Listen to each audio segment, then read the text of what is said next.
हाँ, इधर हमारी तरफ कर दीजिए।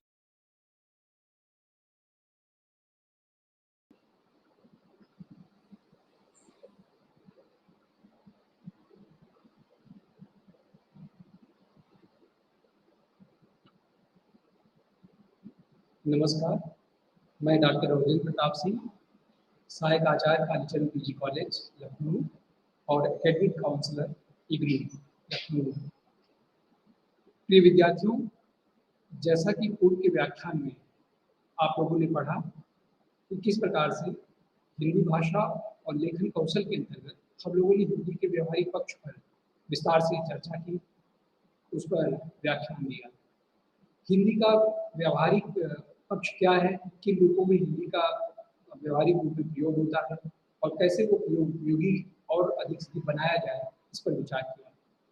हमने देखा कि लेखन कौशल के लिए हमें भाषा का ज्ञान होना, भाषा का सही प्रयोग व सटीक प्रयोग हम तभी कर सकते हैं जब उसके तमाम व्यवहारिक पक्षों से परिचित होंगे।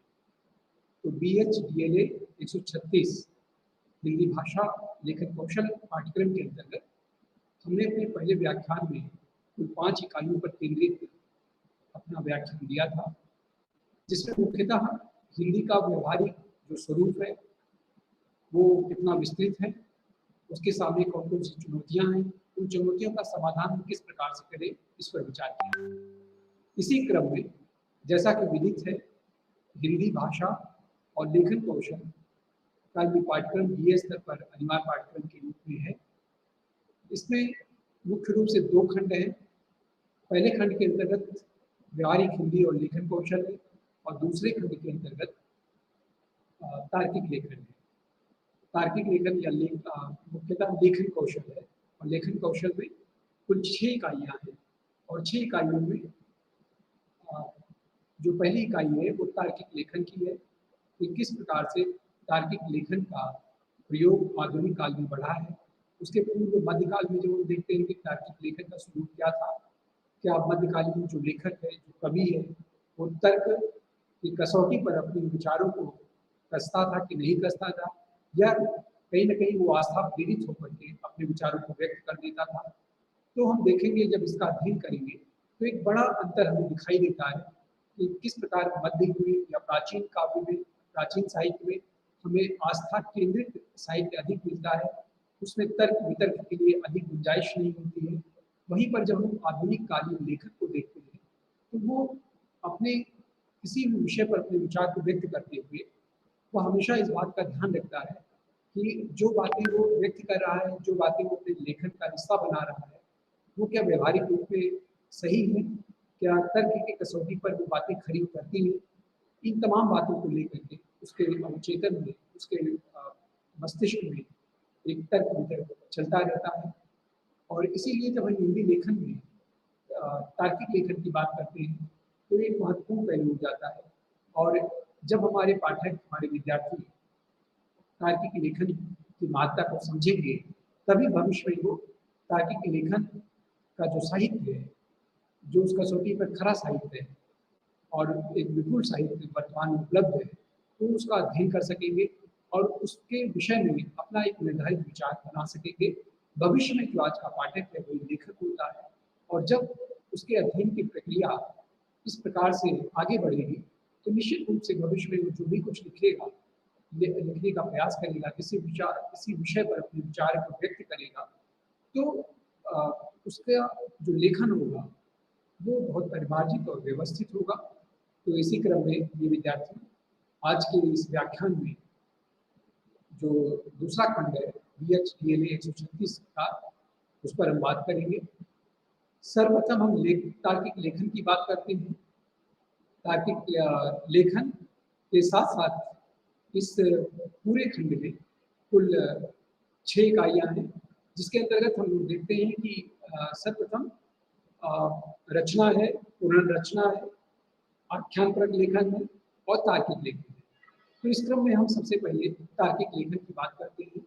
और जैसा कि विदित है, तार्किक लेखन से हमारा आशय, अभिप्राय है कि तार्किक लेखन और अन्य लेखन में किस प्रकार से भिन्नता है। तार्किक लेखन और जो दूसरे प्रकार के बिना तार्किक आधार को लिए हुए लेखन हो रहा है, उसमें क्या मूलभूत अंतर है, वो अंतर किन रूपों में विद्यमान है, इस पर विचार करेंगे।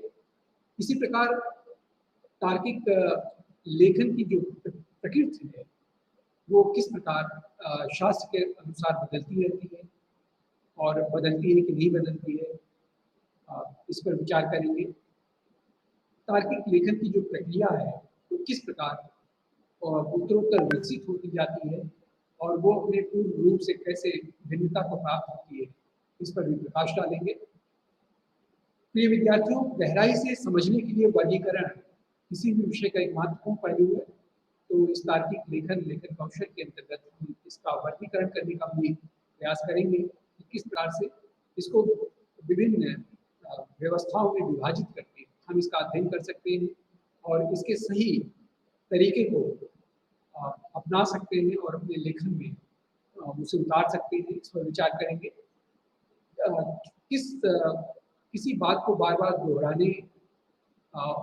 कर पक्षों को किस प्रकार से मजबूत किया जा सकता है, ये एक लेखन कौशल में महत्वपूर्ण पहलू है, इस पर भी विचार करेंगे। इन सारे बिंदुओं पर हम चर्चा करेंगे और इन्हें कोशिश करेंगे कि उदाहरण के रूप में विद्यार्थियों के सामने रखें, ताकि हमारे विद्यार्थी इस बात को भली बात समझ सके कि किस प्रकार तार्किक लेखन के माध्यम से एक बेहतरीन साहित्य हम पढ़ सकते हैं और अपने विद्यार्थियों के सामने एक अच्छा साहित्य उपलब्ध करा सकते हैं, इस पर विचार करेंगे। तो ये विद्यार्थियों, इस इकाई 11 के अंतर्गत आपका तार्किक लेखन का ये पाठ्यक्रम व्यवस्थित है। तार्किक लेखन से जो हमारा आशय है, वह कारण संबंधों के द्वारा समझने की कोशिश करना ही तार्किक लेखन है। तार्किकता से जो हमारा आशय है, वो कार्य कारण संबंध से है। तार्किकता के इस तात्पर्य को जब हम प्रक्रिया में प्रस्तुत करते हैं, तब कुछ बुद्धि सुलझ जाती है, सुलझती हुई में दिखाई देती है। यानी कि जो तर्क है, वो एक ऐसी रचनात्मक प्रक्रिया है जिसकी आवश्यकता हमें बार बार पड़ती है। और इस बात को और स्पष्ट करके करना चाहें तो हम प्रक्रिया की व्याख्या कर सकते हैं। तार्किक लेखन का जो प्राथमिक उद्देश्य है, वह मात्र वर्णन करना नहीं होता है या विवरण देना या समझा देना नहीं होता है। अपितु उन तथ्यों को, विचारों को, विश्वासों को हमें तर्क की कसौटी पर कसना भी पड़ता है कि कोई घटना, कोई लेखन, कोई विचार इस रूप में अगर व्यक्त हुआ है तो क्यों हुआ है, कैसे हुआ है, और उस व्यक्ति की जो प्रक्रिया है संपूर्ण, उसको समझने का प्रयास करते हैं। तार्किकता हमें वास्तव में एक ठोस आधार देती है अपने लेखन के लिए, लेखन कौशल में उस प्रतिभा को दिखाने के लिए, अपनी बातों को वैज्ञानिक ढंग से प्रस्तुत करने के लिए तार्किकता एक महत्वपूर्ण पक्ष है, महत्वपूर्ण पहलू है। इसलिए इसे छोड़ करके लेखन कौशल में हम बेहतरीन लेखन की कल्पना नहीं कर सकते हैं। इस पूरी इकाई में हम देखते हैं कि वैज्ञानिक शैलियों का अध्ययन कर सकते हैं या अध्ययन के माध्यम से हम तार्किक लेखन की उस कसौटी को समझ सकते हैं। तार्किक लेखन से वस्तुतः हमारा आशय क्या है, यह समझना हमारे लिए सर्वप्रथम आवश्यक है। विद्यार्थियों, तार्किक लेखन को समझने से पूर्व अगर हम थोड़ा ऐतिहासिक परिप्रेक्ष्य में विचार करें, तो तार्किक लेखन को समझना हमारे लिए और आसान होगा। हम देखते हैं कि मध्ययुगीन जो साहित्य है और आधुनिक काल के साहित्य के बीच में एक बहुत बड़ा अंतर तार्किकता के माध्यम को लेकर के हमारे सामने उपस्थित होता है। अब आप सोचेंगे कि वो तार्किकता का माध्यम क्या है, कैसे है, किस रूप में है। आप विचार कीजिए कि जो मध्य युग में मनुष्यों में तार्किक बोध का विकास हुआ था, वह क्या आधुनिक युग के मनुष्य के बराबर था या उसके अनुरूप था? तो कदाचित निसंकोच हम बता सकते हैं कि जो मध्ययुगीन व्यक्ति था, उसका जो तार्किक बोध था, वो आधुनिक व्यक्ति के बोध से बहुत भिन्न था, बहुत अलग था। उदाहरण के लिए हम बात करें कि रामचरितमानस में बहुत सारी ऐसी घटनाएं आती हैं जिसका वर्णन महाकवि तुलसीदास जी ने किया है। उसमें एक प्रसंग आता है कि मानस के प्रमुख राम भक्त पात्र हनुमान जी का, जो समुद्र को एक छलांग में लांग जाते हैं। अब सवाल ये उठता है कि क्या आधुनिक काल का कोई लेखक इस घटना का वर्णन अपने साहित्य में उसी उल्लास और उत्साह के साथ कर सकता है या विश्वास के साथ कर सकता है? कदाचित नहीं कर सकता है। क्योंकि इस तरह का विवरण या उल्लेख करने से पूर्व वो विचार करेगा कि क्या एक मनुष्य के लिए, एक व्यक्ति के लिए संभव है कि वो एक छलांग में समुद्र को लांघ सके। फिर वो तमाम तरह के विचारों में स्वयं ही उलझ जाएगा और शायद मध्ययुगीन लेखकों की तरह वह इस तरह के विचारों को अपने साहित्य में उस रूप में नहीं व्यक्त कर पाएगा जैसा कि मध्ययुगीन या प्राचीन युगीन साहित्य में हमें प्राप्त होता है।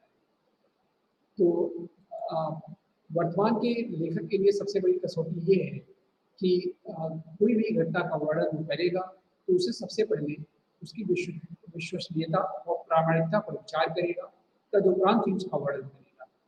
हमारी तर्क की जो कसौटी है, जब कोई बात उस पर उचित प्रतीत होगी, उस पर खरी उतरेगी, तभी वो उसे अपने विचारों उन विचारों को शब्दों के माध्यम से व्यक्त करने का प्रयत्न करेगा।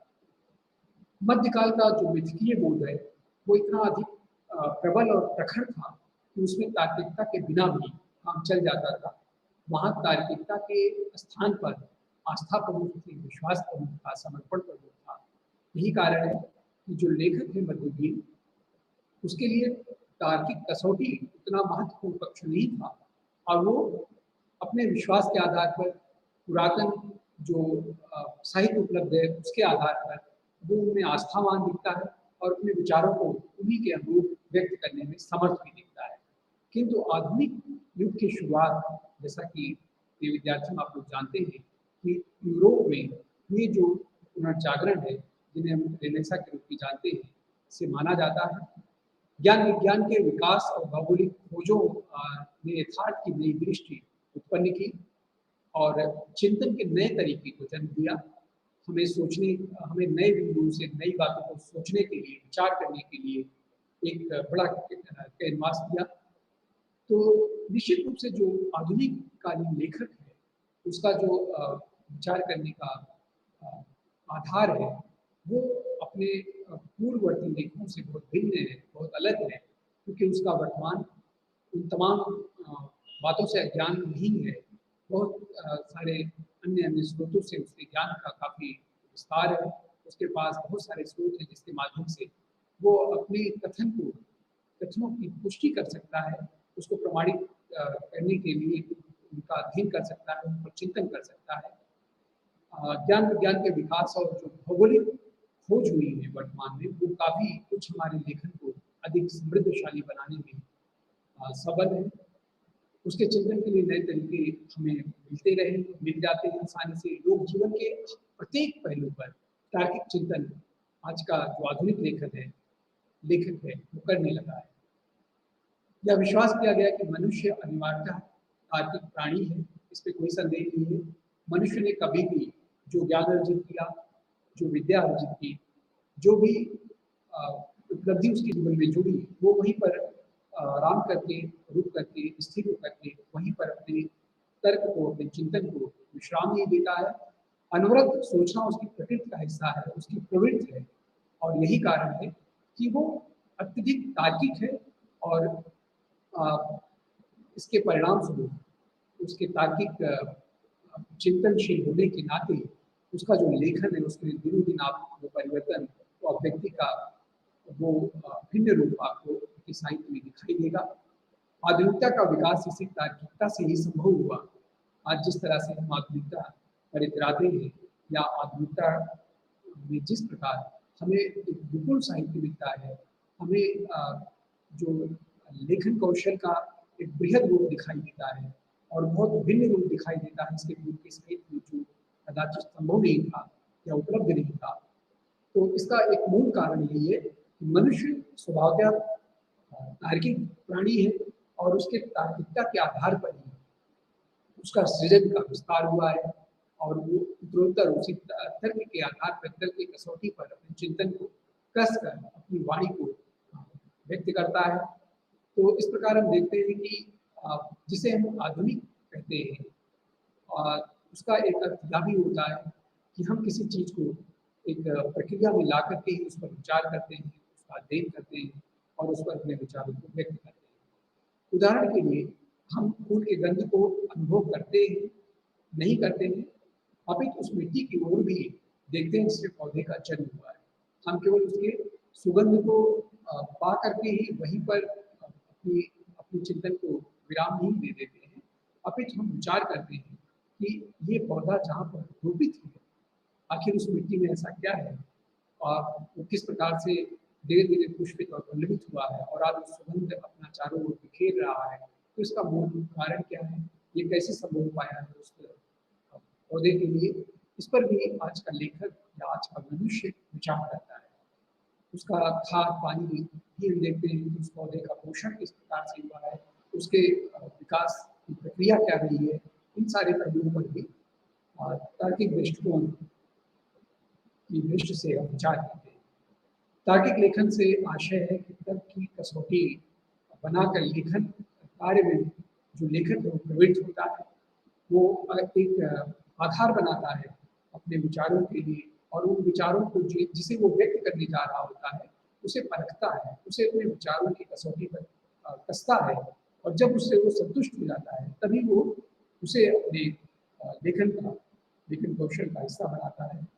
जो कुछ हम लिखें उसमें कार्य कारण का संबंध होना अनिवार्य है। कार्य कारण संबंध पर हम विस्तार से आगे चर्चा करेंगे, किंतु यहाँ पर हम जब लेखन में जो तार्किक लेखन है उसमें मुख्यतः सृजनात्मक लेखन उससे भिन्न है। इस अंतर को भी हमें समझना होगा कि जो तार्किक लेखन है उससे किस प्रकार से जो सृजनात्मक लेखन है वो भिन्न है। सृजनात्मक लेखन में मुख्यतः कार्य कारण संबंध का एक अनिवार्य श्रृंखला हो भी सकती है और नहीं भी हो सकती है। जैसे कहानी है, कविता है, उपन्यास है या अन्य सृजनात्मक रचना के लिए ये आवश्यक नहीं है कि उसमें तार्किक श्रृंखला है। यानी कि जब आप कोई उपन्यास लिख रहे होते हैं, कोई कहानी लिख रहे होते हैं, कोई किसी प्रकार का कोई गीत लिख रहे होते हैं, तो उसके लिए अनिवार्य नहीं है कि आपके तार्किकता के आधार पर भी हम पहले उन भावनाओं को कसे और अपनी तार्किकता की कसौटी पर जब उन्हें खरा पाए तभी उस पर व्यक्त करें। ऐसा करना संभव नहीं है और ऐसा अगर करा जाता है, करना भी कोई लेखक या करने का प्रयत्न करता है, कहीं न कहीं साहित्य में एक शुष्कता आएगी, उसकी संवेदनशीलता में कहीं न कहीं स्थिरता आएगी, जो पाठक के लिए बहुत रुचिकर नहीं होगा और साहित्य के लिए भी नहीं होगा क्योंकि उसमें वो फिर जीवंतता उस रूप में नहीं आ पाएगी। मानवीय रचनात्मकता उसे दूसरी तरह से भी रच सकती है। मानवीय संवेदना और अनुभव तर्क से परे है, इसलिए किसी रचनात्मक वृत्ति का जो आकार है वो तार्किक प्रक्रिया में नहीं कहा जा सकता है। यह सच है, इसलिए किसी रचनात्मक वृत्ति का आकार तार्किक प्रक्रिया में गढ़ा जाना बहुत असंभव है और वह रचनात्मक प्रक्रिया में रचा जाता है। वहाँ मानवीय अनुभव और संवेदना अपना रास्ता स्वयं बना लेती है।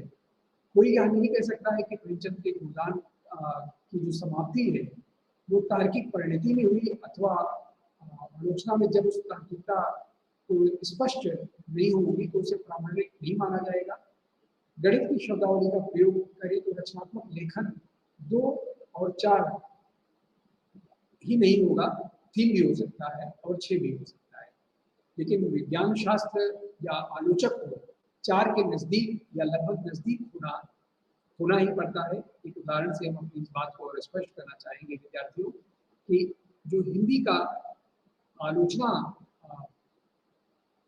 करने का जो तरीका है, जो स्वरूप है, तो अगर हम उसकी बात करें तो आधुनिक काल में गद्य का महत्व सहसा बहुत बढ़ जाता है। ये हम आप सभी देखते हैं कि मध्यकाल, आदिकाल, मध्यकाल, रीतिकाल में हमें गद्य का वो स्वरूप नहीं दिखाई देता है जो अचानक में आधुनिक काल में दिखाई देता है। गद्य की लगभग तमाम विधाओं में साहित्य लेखन होता है और अधिक मात्रा में और बहुत ही स्तरीय लेखन होता है। तो इसका कारण क्या है? ये अचानक इस तरह से गद्य लेखन के माध्यम से एक नई चेतना और क्रांति का उद्भव भी दिखाई देता है आधुनिक काल में। तो इसके लिए सबसे बड़ा जो आधार है विज्ञान शास्त्र या आलोचक के 4 के नजदीक या लगभग नजदीक होना पड़ता है। तो गद्य का बहुत गहरा संबंध हम देखें तो वैचारिकता से है। बिना वैचारिकता के, बिना तर्क वितर्क के एक अच्छा गद्य लेखन करना असंभव है और आधुनिक काल में तार्किकता का सबसे बड़ा उदाहरण हमें जो गद्य साहित्य है उसमें दिखाई देता है। आधुनिकता गद्य में ही नहीं, पद्य में भी व्यक्त हुई है आधुनिक काल में। ऐसा नहीं है कि जो आधुनिक कालीन साहित्य है उसके केवल गद्य लेखन में ही तार्किकता है या तार्किक लेखन हमें दिखाई देता है, अपितु वो तार्किकता हमें आधुनिक कवियों में भी उसी रूप में विद्यमान है, दिखाई देती है। भारतीय मूल के बाद की जो कविता है वो बहुत गद्यात्मक दबाव से भी गुजरती हुई दिखती है। तो अगर हम इन कथनों की बात करें तो परीक्षण करें तो पता चलेगा कि सभी जो वक्तव्य है एक दूसरे से बंधे हुए हैं, एक दूसरे को पुष्ट कर रहे हैं। वैचारिकता को गद्य में व्यक्त किया जाता है। आधुनिकता के लिए वैचारिकता बहुत जरूरी है। पद में आधुनिकता को अभिव्यक्त करने के लिए अ, विचार की जरूरत हुई और विचार गद्य के में प्रस्तुत किए जा सकते हैं।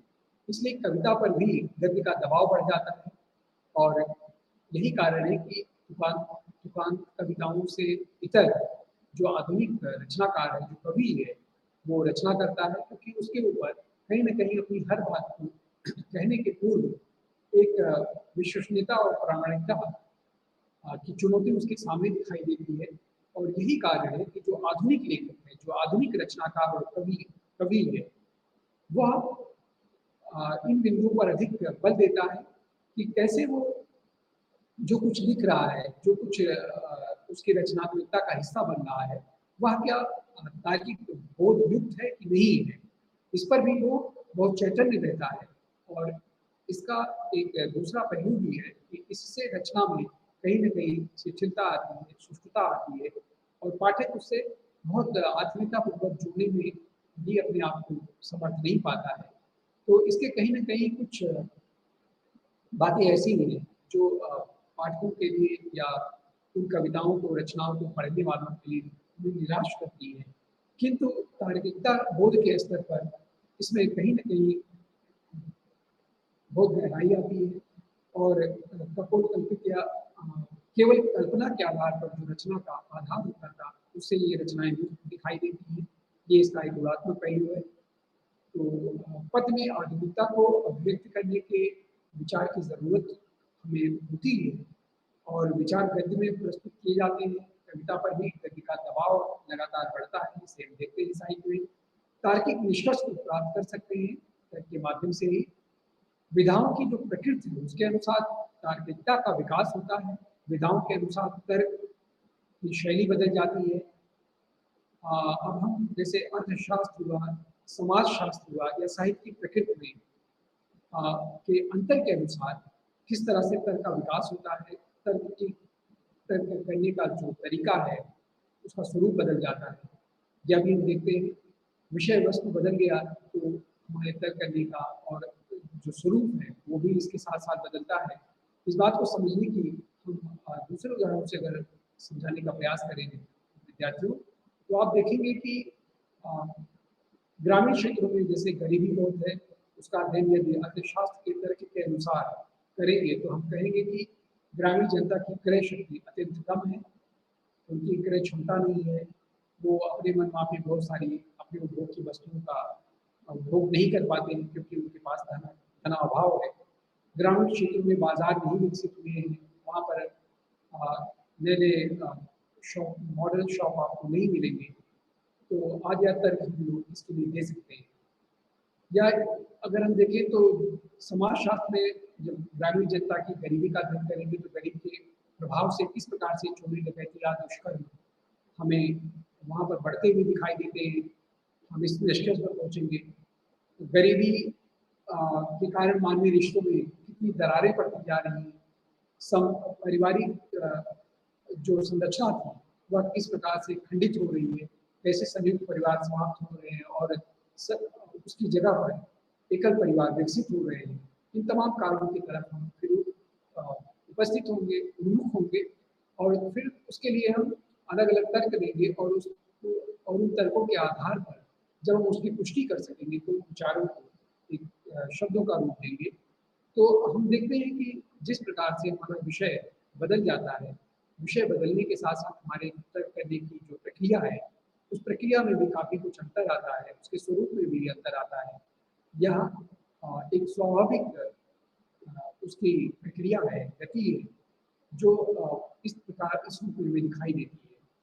तो ये विद्यार्थियों, इसी प्रकार से गरीबी के कारण जो आप देखते हैं कि साहित्य में भी गरीब का वर्णन भाव को छूने वाला होगा, वह अंतःस्पर्शी होगा। जब कोई साहित्यकार उसको उस पर अपनी वाणी को या अपनी रचना को व्यक्त करने का प्रयास करेगा। कुछ उसी प्रकार जिस प्रकार से गोस्वामी तुलसीदास जी ने रामचरितमानस में केवट की जो विपन्नता थी, जो उसका गरीबी जो उसकी गरीबी थी, उसका वर्णन किया है और मार्मिक वर्णन किया है। इस प्रकार से हम देखते हैं कि विधाओं के अनुसार तर्क का जो कारण है, प्रभाव है या उसका जो स्वरूप है, वो निरंतर बदलता चलता है, परिवर्तित होता चलता चला जाता है। कभी कभी एक शास्त्र के तर्क का प्रयोग दूसरे शास्त्र में करके अधिक सुसंगत निष्कर्ष पर पहुंच जाते हैं। ऐसा भी हमें देखने को मिलता है। एक उदाहरण से इस बात को पुष्टि करना चाहेंगे कि इतिहास को मात्र राजनीतिक इतिहास की सीमाओं में नहीं रखा जाता है, नहीं रखा जा सकता है, परंतु स्वतंत्रता के बाद जो इतिहास चिंतन में बदलाव हुआ वह विचारणीय है। अर्थशास्त्र और समाजशास्त्र के परिप्रेक्ष्य में इतिहास को देखा जाने लगा। इसके पूर्व के इतिहासकारों में आप देखेंगे तो अर्थशास्त्र या उनकी आर्थिक स्थिति या उनका जो सामाजिक परिवेश था, वह अनिवार्य रूप से इतिहासकारों का चिंतन नहीं करता था, उस पर विचार नहीं करता था। वह सीधे जो घटनाएं होती थी उनका वर्णन कर देता था और उन घटनाओं के विषय में विस्तार से बताते हुए वो आगे बढ़ जाता था। किंतु आधुनिक काल का जो इतिहासकार है, उसके विचार, उसके लेखन में आप देखेंगे, उसके लेखन कौशल में आपको ये बात दिखाई देगी कि वो किस प्रकार से उसने अर्थ को भी एक आधार बनाया और अर्थ और उसकी सामाजिक स्वरूप या सामाजिक किस सामाजिक व्यवस्था में उस समय का युग रहता था, उस समय का व्यक्ति रहता था। फिर उसी प्रकार से उनके चिंतन करने के तरीके में बदलाव हो पाता है। आर्थिक स्थिति के नाते उसके मनोवैज्ञानिक जो प्रभाव उसके मस्तिष्क पर पड़ता था उसका अध्ययन करता है। तो इस प्रकार से ऐसे तार्किक आधार पर जब कोई इतिहास का लेखन करता है आधुनिक काल का, तो उसका जो निष्कर्ष निकलता है इतिहास को लेकर के या जो उसका दृष्टिकोण हमें दिखाई देता है वो पूर्ववर्ती इतिहासकारों से बहुत भिन्न दिखाई देता है। तो इसी प्रकार इतिहास को मात्र हम लोग किसी सीमा में नहीं यहाँ पर मान देते हैं, अपितु उसको एक व्यापक रूप में देखते हैं और उसका अध्ययन करते हैं और फिर उसके बाद उस पर अपने विचार देते हैं। इतिहास के निष्कर्ष और भी इस आधार पर प्रमाणित हो जाते हैं। इसी तरह कलाओं में भी हुआ और एक कला के संदर्भ में दूसरी कला को समझा जाने लगा। भिन्न भिन्न कलाओं की तुलना एक दूसरे से की जाने लगी और कहीं न कहीं हम देखते हैं कि एक कला दूसरी कला से कहीं कहीं न कहीं बहुत आंतरिक रूप में जुड़ी होती है। उसका जो मूल केंद्र बिंदु है उसमें बहुत बड़ा परिवर्तन नहीं दिखता है। बाह्य रूप में उसकी अभिव्यक्ति में हमें तरह तरह के रूप स्वरूप दिखाई देते हैं, लेकिन उसका जो केंद्रीय बिंदु है, केंद्रीय आधार है, वो कहीं न कहीं एक दूसरे के समकक्ष होता है। तो तार्किक अध्ययन के आधार पर जब कोई लेखन होता है तो वह पाठक को अपने से अधिक बांध पाता है, क्योंकि वो हर पाठक के लिए अपने तर्क की कसौटी लेकर उनके सामने उपस्थित होता है और पाठक विवश होता है कि वह लिखी हुई बात को यथावत स्वीकार करे या तो उसके विपरीत वो अपने तर्क को देने में अपने को सक्षम पाए। तो ऐसी स्थिति में निश्चित रूप से जो लेखन का स्वरूप है वो विकसित हुआ और वैज्ञानिक कसौटी पर भी वर्तमान का लेखन इस नाते से खरा उतरता दिखाई देता है। अब हम बात करते हैं तार्किक लेखन की प्रक्रिया क्या है। वो कौन सी प्रक्रियाएं हैं जिससे एक तार्किक लेखक गुजर करके और एक अच्छा लेखन की सामग्री पाठक के सामने उपस्थित करता है, प्रस्तुत करता है। इस पर विचार करेंगे। विद्यार्थियों, किसी भी लेखन में जो सर्वाधिक महत्वपूर्ण पहलू है वह है विषय वस्तु का चयन। कुछ भी लिखने से पूर्व एक लेखक के सामने जो सबसे बड़ी चुनौती होती है वो किस विषय पर अपने विचार व्यक्त करे, किस विषय को वो अपने लेखन का आधार बनाने जा रहा है। यह है, अगर एक अच्छा विषय चयन कर लिया जाए या एक लेखक एक अच्छे विषय का चयन कर लेता है तो बहुत आसान हो जाता है उसके आगे के लेखन के व्यक्ति का माध्यम बेहतर होगा। तार्किक लेखन की प्रक्रिया में विषय वस्तु का जो चुनाव है वो विशिष्ट महत्व रखता है। विषय वस्तु के अनुरूप ही तर्क निर्मित होते हैं। वो विभिन्न प्रकार के तर्क कर सकता है। एक उदाहरण के लिए हमें जैसे किसी की इतिहास की किसी विषय वस्तु पर लिखना हो तो उसके तर्क स्वयं इतिहास की विधाओं से ही प्राप्त होंगे हमें। ये नहीं है कि इतिहास लेखन के लिए हमें विज्ञान से तर्क मिल जाएंगे या साहित्य से तर्क मिल जाएंगे या अन्य विधाओं से तर्क मिल जाएंगे। हमें कहीं न कहीं इतिहास की उन्हीं गलियों से गुजरना पड़ेगा, उन्हीं रास्तों पर चल करके और इतिहास की उन्हीं पुस्तकों को पढ़ करके ही हम इतिहास के किसी निष्कर्ष तक पहुँच सकेंगे। हमें इतिहास निर्माण की सामग्री ग्रंथों से, सिक्कों से, अभिलेखों से, स्रोतों और यात्रियों के माध्यम से जो भी कुछ प्राप्त होगा उनका अध्ययन करने के बाद भी हम किसी निष्कर्ष पर पहुँच सकते हैं। और इन सब किसी निष्कर्ष तक पहुँचने के लिए जो हमें आधार बनाना होगा वो खोजी तर्क जो प्रवृत्ति है उसके आधार पर ही हम तय कर पाएंगे। इसी तरह यदि हम साहित्य के इतिहास पर लिख रहे हैं तो हमें यह दिखाना होगा कि जनता की किन प्रवृत्तियों के परिवर्तन से हमारे साहित्य के स्वरूप में परिवर्तन हुआ। वो कौन कौन सी प्रवृत्तियां हैं, कौन कौन से कारण हैं, कौन कौन से ऐसी परिस्थितियां थी, ऐसा परिवेश था उनका जिनके कारण से निरंतर हमें साहित्य की प्रवृत्तियों में एक भिन्नता और एक परिवर्तन का स्वरूप दृष्टिगत होता है। विषय वस्तु के चुनाव होने के बाद उस विषय वस्तु में क्या क्या लिखना है इसका एक मानसिक ढांचा या एक लिखित ढांचा हमारे अंतःकरण में बन जाता है। हमारे औचित्य में ये बात कहीं न कहीं से अंकित हो जाती है कि हमने जो इस विषय का चयन किया है, इस विषय का चुनाव किया है लिखने के लिए, उसका आधार क्या है, उसकी पूरी संरचना क्या है, उसका पूरा आकार और प्रकार क्या है। और इसके बाद हम अपनी बातों को पुष्टि करने के लिए तार्किक प्रक्रिया से गुजरते हैं या तार्किक बातों का उसमें प्रयोग करते हैं। इस कथन के संदर्भ में जो तथ्य सबसे महत्वपूर्ण है उस कथन के बाद देना चाहिए, इस पर भी विचार करते हैं कौन सा कथन पहले कहना है, कौन सा कथन बाद में कहना है। तो एक जो तार्किक लेखक है उस पर भी विचार करता है। तो हम देखते हैं कि कथन के उसके बाद उससे कम महत्वपूर्ण तथ्य को हम उसी क्रम में या श्रृंखला में रखते चले जाते हैं। इस प्रकार तार्किक अनमिति का जो श्रृंखलाबद्ध निर्माण है विद्यार्थियों वह होना शुरू हो जाता है। जो तथ्य विषय वस्तु से संबद्ध न हो उस प्रकार के तथ्य से बचना चाहिए। तथ्य बोझिल न हो, उबाऊ न हो, उसमें संप्रेषणता का अभाव न हो और साथ ही साथ जो तार्किक अद्वितीय है और उसकी जो श्रृंखला है वह बनी रहे। इसे एक उदाहरण के रूप में समझने का प्रयास करें कि जैसे सोचने का जो हमारा ढंग है वो बहुत आसान होना चाहिए, तो उलझा हुआ ना हो उसमें, ताकि उससे जो पाठक है जिसका वो अध्ययन कर रहा है उसे वो आसानी से समझ सके। मानो इसके लिए एक उदाहरण देते हैं, भारत पर सिकंदर के आक्रमण का क्या प्रभाव पड़ा, इसके उत्तर में हम क्या लिखें। अगर ये विषय हम विद्यार्थियों को देते हैं तो आप सीधा सीधा लिखेंगे कि इस आक्रमण का सबसे महत्वपूर्ण परिणाम था कि भारत और यूनान के बीच विभिन्न क्षेत्रों में प्रत्यक्ष संपर्क हुआ और प्रत्यक्ष संपर्क की स्थापना हुई। सिकंदर के अभियान से 4 भिन्न भिन्न स्थल मार्गों और जल मार्गों के द्वार खुल गए भारत के लिए। इससे यूनानी व्यापारियों और शिल्पियों के लिए मार्ग प्रशस्त हुआ। व्यापार की तत्कालीन सुविधाएं और ज़्यादा उन्नतशील।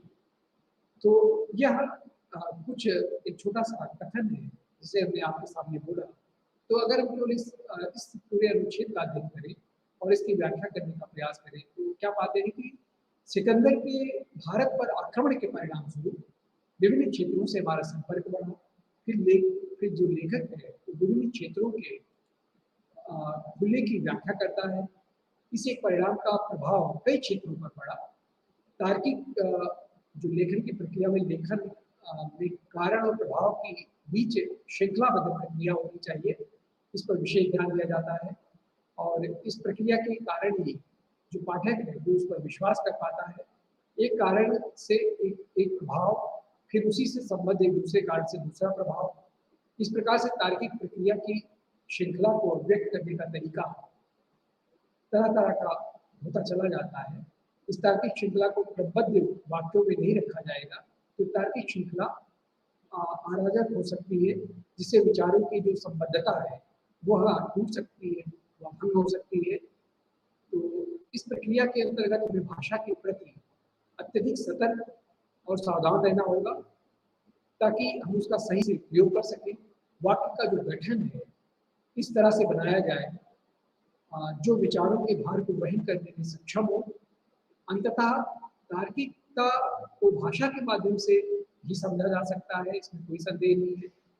तर्क का जो आधार है वो भाषा के माध्यम से ही अभिव्यक्त होता है और बिना भाषा के किसी तरह का कोई वजूद नहीं है। इसलिए इस बात को मैं एक उदाहरण के द्वारा यहाँ समझाने का प्रयास करते हैं तो ये बात ज़्यादा स्पष्ट होगी। जैसे बौद्ध धर्म ने बौद्धिक और साहित्यिक जगत में भी एक चेतना जगाई, जैसे धीरे धीरे बौद्ध धर्म का प्रचार प्रसार होता गया तो उससे जो आम जनमानस था कहीं ना कहीं उससे जुड़ता गया, तो उसके बहुत निकट आता गया। उसके भीतर भी बौद्ध धर्म को लेकर के चैतन्यता और चेतना का विकास उसके भीतर होना प्रारंभ हो गया। इसलिए लोगों को यह सुझाया कि किसी वस्तु को यूं ही नहीं बल्कि भली वो दोष का विवेचन करके ग्रहण करना चाहिए।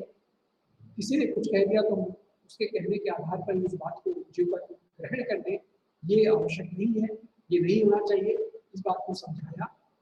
बहुत हद तक अंधविश्वास का स्थान तर्क ने ले लिया और बौद्ध धर्म के माध्यम से जो भी व्याख्यान दिए गए, जो भी उपदेश दिए गए, जो भी सभाएं की गई, कहीं न कहीं उसे आम जनमानस पर भी डाल दिया गया कि आप इसे ज्यों का त्यों मत ग्रहण करिए। सबसे पहले इसे अपने विचारों की कसौटी पर आप कसें। यदि आपके विचारों के अनुकूल आपको प्रतीत होता है, तर्कसंगत लगता है, तभी आप इसे स्वीकार करिए।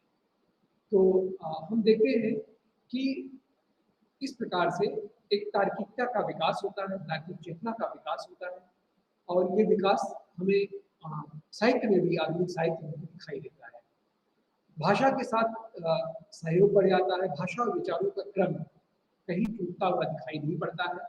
तार्किक प्रक्रिया में जो भाषा है उसकी ओर विशेष ध्यान दिया जाता है, क्योंकि तर्क को रखने का, तर्क को प्रमुखता देने का, तर्क को प्रबलता के साथ व्यक्त करने का जो माध्यम है हमने बताया वो भाषा ही है।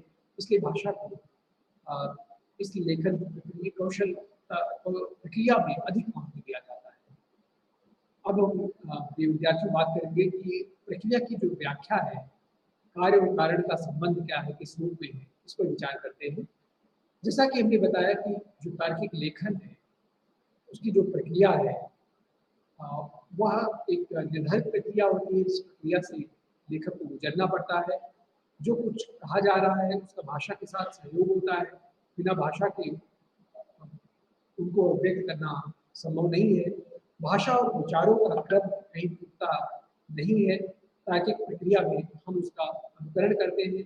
तार्किक लेखन प्रक्रिया में होता है, इस प्रक्रिया की व्याख्या करना आवश्यक है।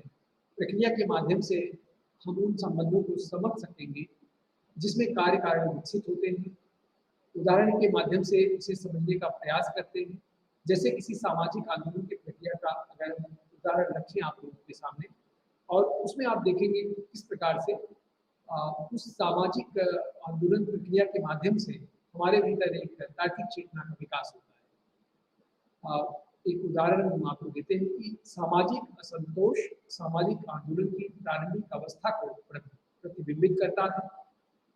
लगभग सभी सामाजिक आंदोलन का जो आधार है वो सामाजिक असंतोष होता है। इसके परिणाम स्वरूप सामूहिक तनाव बनने लगता है। इस अवस्था के उपरांत द्वितीय अवस्था आती है जिसमें समाज में सामूहिक उत्तेजना दिखाई देती है। जब लोग यह महसूस करते हैं कि उनकी समस्या समझी नहीं जा गई, कुछ विशिष्ट सामाजिक स्थितियों को विपत्ति के रूप मूल कारण के रूप में पहचान लिया जाता है। तृतीय अवस्था औपचारिकीकरण है। ये अवस्था होती है, इस अवस्था में पदाधिकारियों की एक श्रृंखला स्थापित की जाती है। नेतागण व अनुयायियों में काम का बंटवारा किया जाता है। चंदा या कोष अधिक सुव्यवस्थित रूप में एकत्रित किए जाते हैं। विरोध या क्रिया के लिए कार्यनीति या दांवपेच बनाए जाते हैं और अपने आंदोलन के लिए उठाए गए कदमों के लिए एक नैतिक औचित्य स्थापित करने का प्रयास किया जाता है। तो चतुर्थ अवस्था संस्थानीकरण का की होता है कि आंदोलन एक सुनिश्चित विन्यास के रूप में स्पष्ट हो जाता है। आंदोलनकर्ताओं का स्थान कुशल नौकरशाह ले लेते हैं। भवन एवं कार्यालय स्थापित किए जाते हैं। आंदोलन के उद्देश्यों को समाज में मान्यता मिल जाती है और इस प्रकार वह जो आंदोलन है, जो आम जनमानस के उत्थान के लिए निर्मित किया गया है, वह उत्तरोत्तर विकासमान हो जाता है, आगे बढ़ने लगता है और अधिक से अधिक लोग उससे जुड़ने लगते हैं।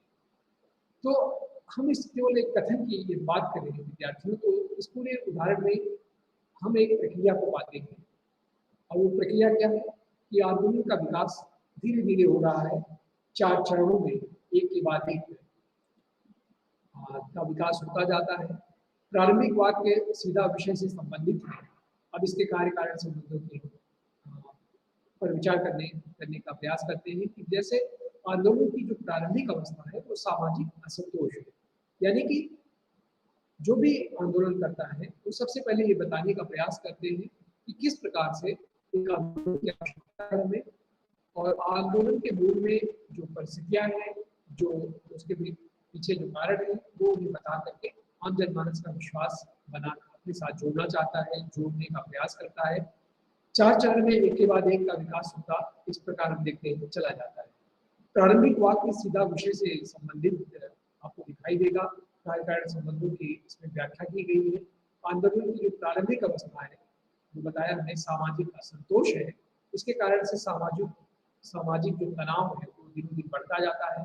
सामूहिक तनाव के फलस्वरूप लोगों को लगता है कि समस्या वास्तविक है, समस्या वास्तविकता के बहुत करीब है, इसलिए इसका हमें साथ देना चाहिए। सामाजिक असंतोष के कारणों का पता लगाया जाता है। पुनः आंदोलन चलाने के लिए औपचारिक व्यवस्था की जाती है। उसके लिए आंदोलन एक संस्था बन जाता है, संस्थान बन जाता है और अंत में आंदोलन को सामाजिक मान्यता मिल जाती है। लोग अधिकाधिक इससे जुड़ जाते हैं और उनको लगता है कि इस तरह के आंदोलन के माध्यम से हम अपनी समस्याओं का समाधान खोज पाएंगे। आंदोलन में एक प्रक्रिया का अनुसरण किया जा रहा है। इसी प्रकार से जब किसी विषय वस्तु पर हम लिख रहे होते हैं, किसी विषय वस्तु को अपने लेखन का आधार बनाते हैं, तो उसमें भी हम देखेंगे कि एक प्रक्रिया में सुसंबद्ध रूप से हमारी विषय वस्तु आती है या आनी चाहिए। उसमें भी एक क्रमबद्धता का होना अनिवार्य है। हमारे तर्क विभिन्न चरणों में विकसित होकर एक दूसरे से जुड़ जाते हैं तथा व्याख्या और तर्क साथ साथ विकसित हो जाते हैं।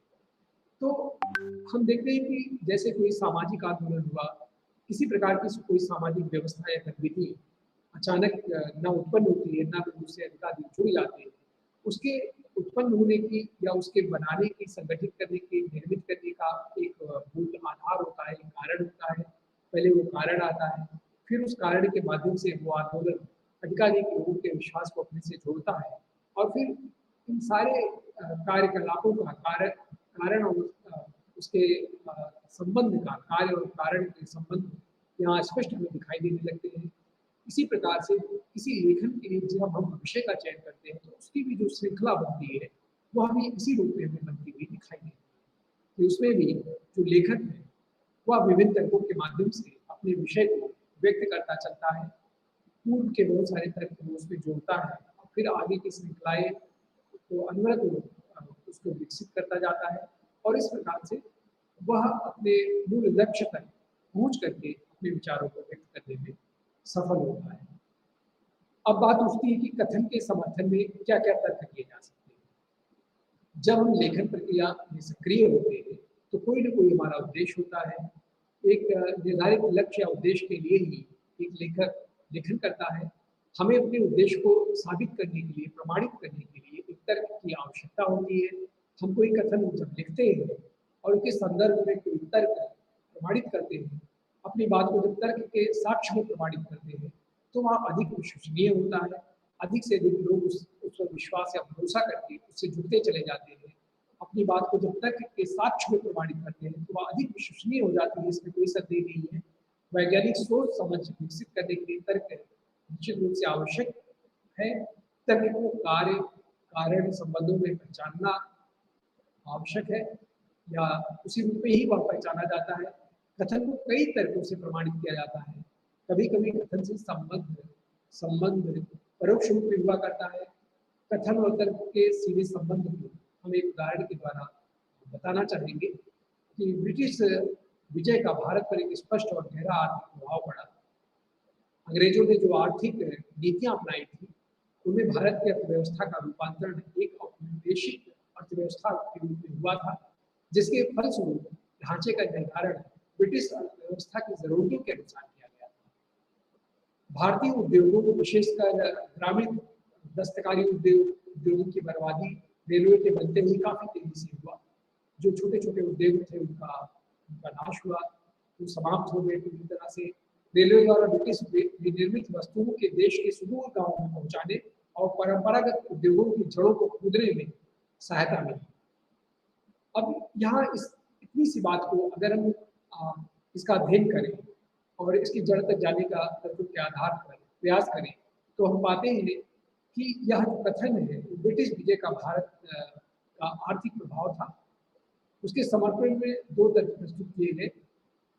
प्रथम तर्क यह था कि भारतीय व्यवस्था का औपनिवेशीकरण हुआ, जिसे भारत पर ब्रिटिश अर्थव्यवस्था की जरूरत के अनुसार बनाया गया था। दूसरा तर्क यह दिया जाता है कि ग्रामीण दस्तकारी की बर्बादी रेल के आविष्कार से और बढ़ गई। रेलवे के कारण ब्रिटिश सस्ती वस्तुओं को गांव तक पहुंचाया जाता था और उसमें मुनाफा कमाए जाने की प्रवृत्ति में अधिक दिखाई देती है। इस तरह से ब्रिटिश विजय का भारतीय अर्थव्यवस्था के प्रभाव को तार्किकता के अनुसार हम लिख सकते हैं। कथन के संदर्भ में दिए गए तर्कों का एक परोक्ष प्रभाव भी होता है और एक अपरोक्ष प्रभाव होता है। तो परोक्ष प्रभाव में देखते हैं कि जहाँ कथन और तर्क का संबंध प्रत्यक्ष संबंध नहीं होता है, तर्क के सूत्र लेकिन वहां पर एक दूसरे से जुड़ते हैं, जिससे कथन के साथ संबंध बनाना होता है। उदाहरण के लिए यदि लिखा गया है बौद्ध धर्म में अहिंसा और जीव मात्र के प्रति दया की भावना जगाकर देश में पशुधन की वृद्धि की, तो इस कथन से एक अर्थ निकलता ही निकलता है कि बौद्ध धर्म से पूर्व समाज में व्याप्त हिंसा हो रही थी। उस समय पशुओं पर या हिंसा पर कोई ध्यान नहीं दिया जा रहा था, उसमें अराजकता अधिक थी। उस समय मनुष्य उस संवेदना के साथ अन्य जीवों को नहीं लेता था, जिसके नाते से बौद्ध धर्म में इस तरह की एक संवेदना का विकास होता है। इसे हम अपने तर्क की कसौटी के माध्यम से व्यक्त कर सकते हैं और कथन के संदर्भ में छिपे हुए जो परोक्ष तर्क है उसे हम पहचान सकते हैं। तो लेखन कौशल में इस अप्रत्यक्ष संवेदना को या तर्क को पहचानना आवश्यक होता है, तभी हम एक सार्थक और तार्किक लेखन में सफल हो सकते हैं। तो हम देखते हैं कि मूलतः तार्किक लेखन क्या होता है या तार्किक लेखन की प्रक्रिया क्या होती है, हम इससे अवगत हुए। और इस प्रकार हम देखते हैं कि कथन को तमाम कथनों के माध्यम से अगर हम इस पर बात करेंगे तो तर्क महत्वपूर्ण पक्ष है, पहलू है तार्किक लेखन में। उदाहरणों के प्रयोग से कथन की जो प्रामाणिकता है वह हमें दिखाई देती है। किसी भी बात को तर्क के द्वारा पुष्ट करना तार्किक लेखन का आसान तरीका होता है। उदाहरणों की अधिकता से कभी कभी मूल जो प्रश्न है वो गायब हो जाता है। यह एक इसका दोष भी है कि मूल बात पीछे छूट जाती है और तर्क की एक लंबी श्रृंखला हमारे सामने खड़ी हो जाती है। उदाहरण के लिए उदाहरणों को का जो प्रयोग है वो संतुलित रूप में होना चाहिए। इस नाते से यदि हम केवल तर्कों पर ही अधिक ध्यान देंगे तो एक तर्क का कोई आदि अंत नहीं है और केवल तर्कों के आधार पर ही हम किसी समाधान तक हमेशा नहीं पहुंच सकते हैं। इसलिए हमें इस बात से भी बचना चाहिए, लेखन कौशल में हमें इस बात पर भी ध्यान देना होगा कि केवल तर्क ही से बात शुरू करके और तर्क पर ही बात को समाप्त करके यदि लेखन करेंगे तो कहीं ना कहीं उसकी सीमाएं संकुचित होंगी और लेखन की जो स्वाभाविक प्रक्रिया है वो बाधित होगी, वो प्रभावित होगी और फिर उससे पाठक उस रूप में हमें नहीं जुड़ता हुआ दिखाई देगा। तो इसलिए जितनी संदर्भ की मांग हो हमें उतना ही उदाहरण प्रस्तुत करना चाहिए। अधिक उदाहरणों के प्रयोग से बोझिलता और जटिलता बढ़ती है, उलझाऊपन पाठक महसूस करने लगता है। और उदाहरण हमेशा सटीक होने चाहिए और संदर्भगत होने चाहिए, और कोशिश हो कि कम से कम उदाहरणों की आवश्यकता पड़े, ताकि हम अपने विचारों को अबाध रूप में व्यक्त करते हुए चल सके और बिना किसी व्यवधान के पाठक भी उससे अपने आप को जुड़ा हुआ महसूस करता रहे। जो उदाहरण कथन के संदर्भ में प्रयुक्त करें, उससे ऐसा आभास होना चाहिए कि वह जो कथन है एक परिप्रेक्ष्य में दिए हुए हो। एक उदाहरण के द्वारा हम इसे और स्पष्ट करना चाहेंगे विद्यार्थियों की, जैसे जैव प्रौद्योगिकी एक बहुआयामी विज्ञान है, जिसका विकास जीव विज्ञान, रसायन विज्ञान या अभियांत्रिकी के समन्वित उपयोग से हुआ है। इसका उपयोग जीवन के विभिन्न क्षेत्रों में होता है। उदाहरण के लिए कृषि, वानिकी, बागवानी, खाद्य संबंधी उद्योग, पर्यावरण संरक्षण आदि में जैव प्रौद्योगिकी के उपयोग की बहुत संभावनाएं हैं। कृषि, वानिकी एवं बागवानी के क्षेत्र में कई पादप जातियों का विकास हुआ, उत्तम बीजों का उत्पादन हुआ। ईंधन के क्षेत्र में नई पादप जातियों का विकास स्वाभाविक रूप में हुआ। खाद्य पदार्थों से संबंधित उद्योगों में जैव प्रौद्योगिकी के प्रमुख उदाहरण हैं। तो इनमें हम लोग देख रहे हैं कि इसे हम अगर एक कथन मान लेते हैं इस पूरी बातचीत को, तो जैव प्रौद्योगिकी वह बहुआयामी विज्ञान है जिसका विकास जीव विज्ञान से हुआ, रसायन विज्ञान और अभियांत्रिकी आदि के समन्वित उपयोग से ही इसका विकास हुआ, जिसमें इसका उपयोग विभिन्न क्षेत्रों में होता है। इस कथन को उदाहरण के माध्यम से पुष्ट किया गया है। तो कथन के संदर्भ में उदाहरण का प्रयोग बहुत ही विस्तृत है। तार्किक लेखन में सामान्यतः उदाहरणों के लंबे प्रयोग से बचना चाहिए, क्योंकि लंबे उदाहरण देने से जो मूल विषय वस्तु है उसकी गति में कमी आएगी, उसमें बाधा आएगी और उसकी रोचकता में भी कमी उत्पन्न होगी। इस नाते से हमें लंबे उदाहरण देने से बचना चाहिए। केवल तर्क के नाम पर हमें अनवरत केवल तर्क का सहारा ही नहीं लेना चाहिए, उसमें विषय के अनुरूप भी अपने विचारों को व्यक्त करने का एक प्रभाव हमें बनाए रखना होगा, तभी वह अधिक प्रभावी और उपयोगी लेखन से होगा। इसलिए लेखन कौशल के लिए विद्यार्थियों हमें बहुत सतर्क तरीके से लेखन करने का प्रयास करना होता है, ताकि हम तर्क तो दे, उदाहरण भी दें, लेकिन तर्क के पीछे कहीं हम इस बात को मत न भूल जाएं कि हम तर्क पर तर्क देते चले जाएं और विषय बहुत पीछे छूट जाए, विषय बहुत जटिल और बोझिल हो जाए, बहुत कठिन हो जाए और जिसमें पाठक की कोई रुचि न रह जाए। फिर साहित्य कोई भी हो, कैसा भी हो, लिखा पाठकों के लिए ही जाता है, और जब उसमें पढ़ने वालों की रुचि में ही आप भाव देखेंगे, फिर वो साहित्य निरर्थकता की ओर हो जाएगा। इसलिए कहने का आशय सिर्फ इतना है कि तार्किक लेखन होना चाहिए। तार्किक लेखन की आवश्यकता भी आज के साहित्य को है, और निर्विवाद रूप में आज का जो साहित्य लिखा जा रहा है वह बहुत तार्किक आधारों को केंद्र में लेकर के उसका लेखन हो रहा है, किंतु उसके कुछ जो मूल प्रवृत्तिगत दोष है, उन दोषों पर भी हमें ध्यान देना होगा।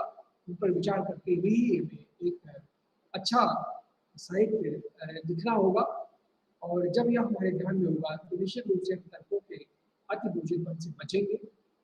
तो यह एक महत्वपूर्ण बिंदु हुआ। इसी प्रकार हम तुलना और अंतर पर अगर हम बात करें कि तार्किक लेखन में तुलना और अंतर द्वारा बातों को कैसे स्पष्ट करने की युक्ति का प्रयोग किया जाता है, कि अमुक वस्तु का अमुक वस्तु के साथ या विषय वस्तु के साथ, घटना के साथ किस प्रकार से हम तुलना करते हैं, और तुलना के बाद उसकी भिन्नता को किस प्रकार व्यक्त करते हैं, इस निष्कर्ष तक भी पहुँचते हैं। इसका भी प्रयोग हमें तार्किक लेखन में करना होता है। दो बातों में जब समानता होती है तो दोनों के बीच तुलना की जाती है। तुलना करने पर उनका स्वयं अर्थ स्पष्ट हो जाता है। तुलना की पहली जो शर्त होती है वो समानता की होती है, कि तुलना इसीलिए की जा रही है कि उसमें कौन कौन सी बातें एक दूसरे से समान रूप में विद्यमान है, एक दूसरे के बहुत निकट है। समानता की तुलना का आधार है। समानता अगर नहीं है तो शायद तुलना की स्थिति नहीं उत्पन्न होती, इसलिए समानता ही तुलना का आधार है। तुलना करके उससे हम अंतर निकाल कर तर्क अधिक निष्पक्ष रूप से रख सकते हैं। तुलना तुलना के गुण के आधार पर हो सकती है, परिस्थितियों के आधार पर हो सकती है, घटनाओं के आधार पर हो सकती है, और तुलना के बहुत सारे आधार हो सकते हैं। शैली के आधार पर हो सकती है, उसके स्वरूप के आधार पर हो सकती है, और उसकी सीमाओं और भौगोलिक स्थितियों के आधार पर हो सकती है। इसलिए तुलना करने का जो आधार है, उसके विभिन्न स्वरूप में दिखाई देते हैं। तो कई सारे आधार उसके लिए हो सकते हैं। यदि पानी और दूध में शक्कर घोली जाए तो उसका स्वाद बदल जाता है और मीठी हो जाती है। या चाय और कॉफी में शक्कर मिलाएं तो खुद ही वह मीठी हो जाती है। अर्थात जो विभिन्न पदार्थों में शक्कर मिलाएं तो भी वो मीठा हो जाता है। इस प्रकार विभिन्न पदार्थों में शक्कर मिलाने पर उसके स्वाद की तुलना करें तो पता चलता है कि उनका स्वाद मीठा होने के कारण शक्कर था। तो निष्कर्ष क्या निकलता है? शक्कर मीठी थी। तो अंतर को स्पष्ट करने के लिए हम एक और उदाहरण देते हैं।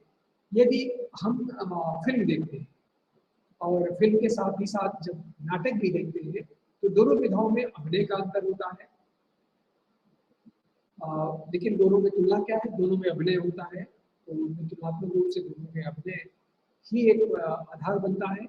दोनों विधाओं में जब अंतर करते हैं तब सूक्ष्मता की जरूरत होती है, और बहुत सूक्ष्म तरीके से जब हम देखते हैं तो दोनों विधाओं में हमें अंतर दिखाई देता है।